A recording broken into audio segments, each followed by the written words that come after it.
It's not uncommon to be more stressed than usual leading up to and during the high holiday season. There's a lot going on, from cooking to more cooking as well, to taking off work and coordinating family plans. There's just a lot going on this time of year. Also, isn't Rosh HaShana Day a judgment?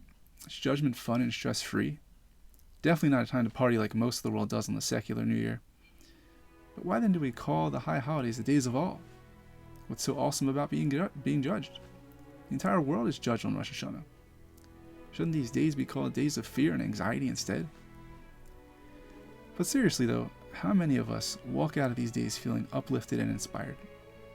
I don't mean uplifted and inspired because they're over, which might unfortunately be true for some of us, but uplifted and inspired because we grew spiritually and transformed ourselves into essentially a new person.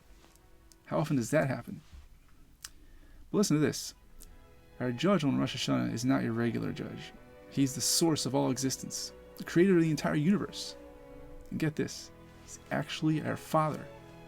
Check out Deuteronomy chapter 14, verse 1, where the Torah says, "You are children to the Almighty your God."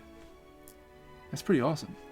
And don't forget about the prayer of Avinu Malkeinu, our Father, our King, which we say throughout the high holidays. We have a Father who happens to be the King of the universe as well. Think about that. That's incredible. In fact, on this day of judgment, there's actually a mitzvah to be happy. What? We're being judged, and everything that's going to happen to us over the next year is being determined on this day, from life and death to wealth and poverty to medical matters, and we're supposed to be happy, eat nice foods, drink wine, and dress up in nice Yom Tov clothes? What's going on here? So we'll figure this one out in the next episode, so stay tuned.